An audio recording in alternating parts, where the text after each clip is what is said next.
Riyadh വിമാനത്താവളത്തിലെ ടെർമിനലുകൾ പൂർണ്ണമായും മാറുന്നു. അന്താരാഷ്ട്ര വിമാന കമ്പനികളുടെ സർവീസ് പൂർണ്ണമായും നിലവിലെ ഡൊമസ്റ്റിക് വിമാനത്താവളമായ ടെർമിനൽ 5 മാറ്റും. സൗദി വിമാന കമ്പനികളുടെ ടെർമിനലുകളും മാറുന്നുണ്ട്. 2026 പുതിയ മാറ്റങ്ങൾ നടപ്പാക്കും. 2026 ആദ്യത്തിലാണ് റിയാദ് കിങ് ഖാലിദ് വിമാനത്താവളത്തിലെ ടെർമിനലുകൾ മാറുക. യാത്രക്കാരുടെയും വിമാന കമ്പനികളുടെയും സൗകര്യം കണക്കിലെടുത്താണ് മാറ്റം. ഏറ്റവും പ്രധാന മാറ്റം നിലവിലെ ഡൊമസ്റ്റിക് ടെർമിനലായ 5 പൂർണ്ണമായും വിദേശ വിമാന കമ്പനികൾക്കായി മാറ്റുന്നു എന്നതാണ്.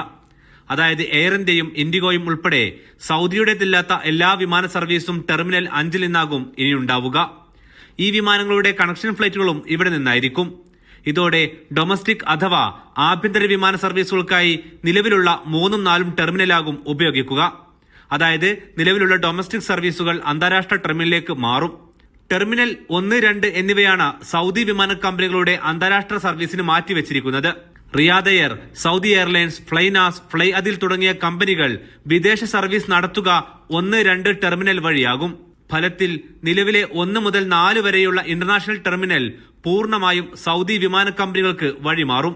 ഡൊമസ്റ്റിക് വിമാനത്താവളം അന്താരാഷ്ട്ര വിമാന കമ്പനികൾക്കും ഉപയോഗിക്കും. ടെർമിനലുകൾ മാറുന്ന തീയതി അടുത്ത വർഷം തുടക്കത്തിലാകും പ്രഖ്യാപിക്കുക. വിമാനത്താവളത്തിന്റെ ഉൾവശങ്ങളും ഇതിനു മുന്നോടിയായി നവീകരണം പൂർത്തിയാക്കുന്നുണ്ട്. Aftab Rahman, media 1, Riyadh.